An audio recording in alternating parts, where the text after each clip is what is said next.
प्रभु रामचंद्र भगवान की जय। पवन सुत हनुमान की जय। श्री गणेशाय नमः, श्री सरस्वती नमः, श्री रामचंद्राय नमः। बोध येऊन देती दृष्टी, धन्य धन्य ते नरश्रेष्ठी। क्रोध आलिया पोटी, ते विवेक दृष्टी निर्मळी। पासष्ट का?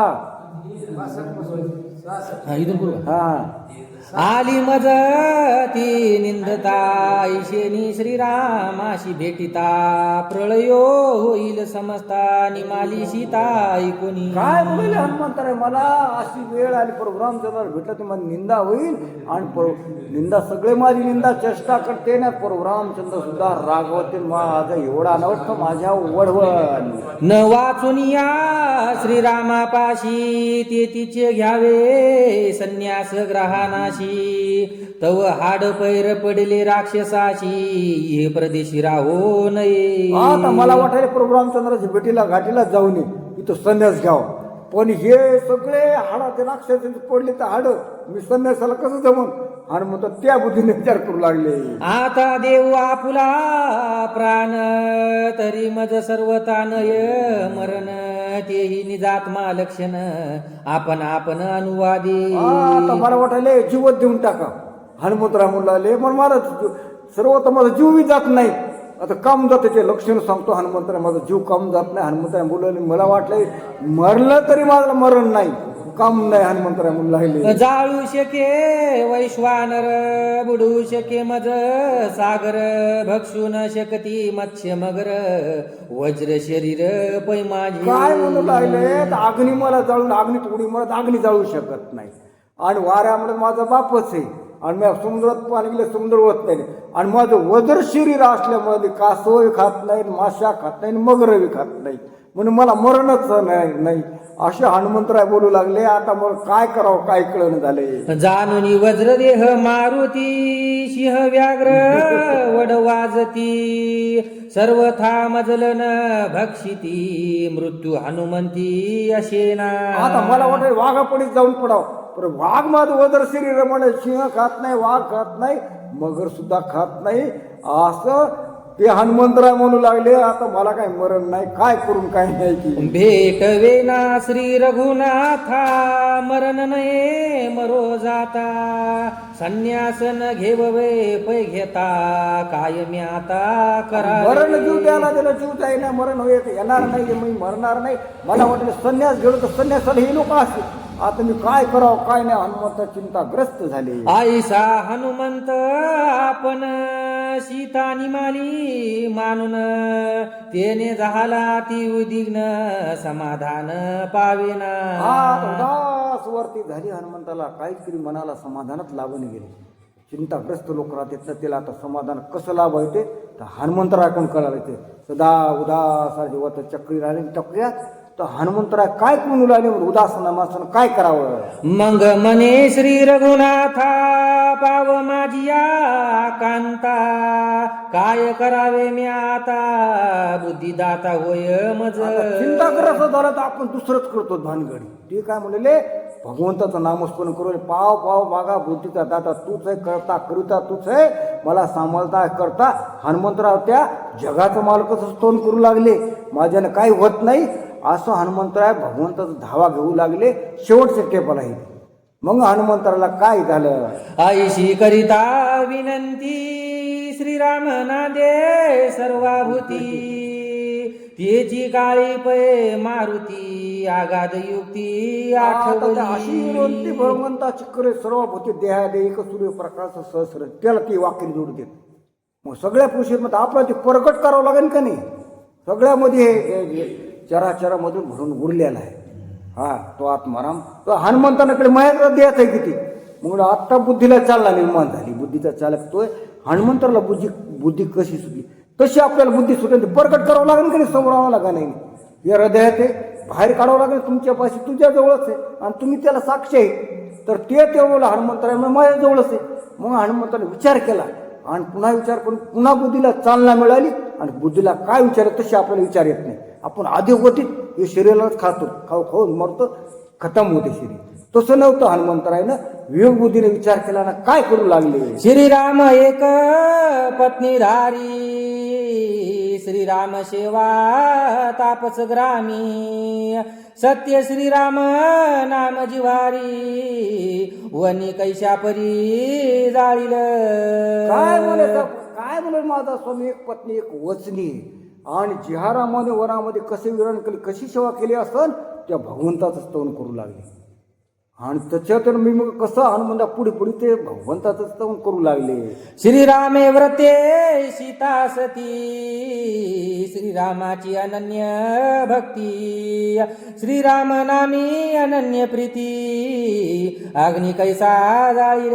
पुन्हा अनन्य भावने सीता प्रभू रामचंद्राची अग्नी अनन्य गाणे म्हणजे तिन्ही काळात ती प्रभू रामचंद्र नामस्मरण करणार होती. ती सत्य पत्यवर्ती होती. दुसरं पुन्हा सत्यपतीवतीला तिला अग्नी कसा जाळल, दोन बाजूचे मन आहेत.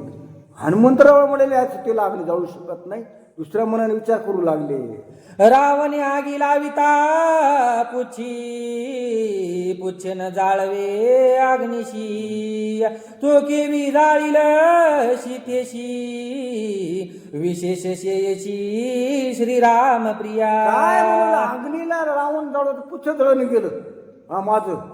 आणि तिचं सत्ता सीता सत्य भक्ती रात्रंदिवस प्रभू रामचंद्राचं नामस्मरण करतील. तिला अग्नी कसं जाळत. पुन्हा हनुमंत पुन्हा ती बुद्धीला सुचायलंय ना, ते हनुमंत तसं जळू शकणार नाही. श्रीरामाची प्रिय कांता, अग्निशीन जाळवे सर्वथा, अग्नी जाळून शके सीता, श्रीराम सत्ता प्रतापे. रामचंद्राची कांता पत्नी आहे, तिला अग्नी जाळू शकत, तिचा अग्नीला स्पर्श करू शकत. सगळं प्रभू रामचंद्राच्या त्याच्यावर तिची सत्ता आहे, म्हणून तिला अग्नी बाध्य करू शकत नाही. हनुमंतरा बोलू लागले. श्रीरामाचे निज किंकर, पाले खाई रे मी वानर, मम पुच्छन जाळी वैश्वानर, सीताची मात्र केवी जाळी. रामचंद्र किंकर आहे, पुन्हा पाले खाणार वानर आहे. माझ्या पुच्छला राहून जाळू शकला नाही, पुच्छ जाळू शकला नाही, आणि सीतेला ते वागणे कसा जाळू शकल, हे शक्यच होणार नाही. हनुमंतराय पुन्हा विचार करू लागले, हे नाही बरोबर बाबा, नाही तिला जाळू शकलं नसा. जरी जाळली वहिने सीता, तरी मी त्याशी दंडीन आता, कोप आला हनुमंता, शेंडी माथा थरारिली. आता जर अग्नीने सीता जाळी असं चुकून, त्याला मी दंड करीन. हनुमंत ताबडतोब राग आला. बरं राग आला हनुमंताजवळ, लाल जरत आहे, त्याला दंड करतो. सीता कशी जाळली म्हणून त्याला आता पाचारण करतो म्हणून लागले. करलिया दात दाढा, वळला पुच्छाचा कोडा, वनी दांडवया पुढा, हनुमान गाडा खवळला. खाली पुच्छाचा आकडा वळा, अंगावर केस उभं टाकले, आणि अग्नीला शिक्षा देण्यासाठी हनुमंत इतकी रागीड झाली. तो कशी जाळी माझी स्वामीची कांता. हनुमंताला राग आला. पिता पवन सांगे कानी, ज्येष्ठ बंधू तुझा वनी, त्याशी करू नये दंडनी, सीता जननी ते स्वस्त. पवन हनुमंताचा पवन पिता वायू होता. कानात येऊन सांगला, तुझा भाऊ अग्नी, त्याला दंड करू नको, त्यानं अशक कोणा सीता जाळी नाही, ते जाळू शकत नाही, असं त्या वायूनं हनुमंतराच्या कानात येऊन सांगितलं. हनुमंतराच्या कानात किंदा सांगितलं होतं, त्या वायूनं किंदा सांगितलं होतं. हा ती माणसाचं लक्षात राहिलं. किंदा सांगितलं होतं हनुमंतराच्या कानामध्ये. ते अशोकोनात सांगितलं होतं रावणापासून, ह्या वेळेस सांगलं तू याला मारू नको, आणि सुरुवातीला सांगितलं होतं हनुमंतराने आईच्या अग्नीने सीता वंदुनी, स्वस्थ ठेविला शोकवनी, ऐशी ऐकताची कानी, उल्हास मनी वानरा. एरियात जाळा नाही.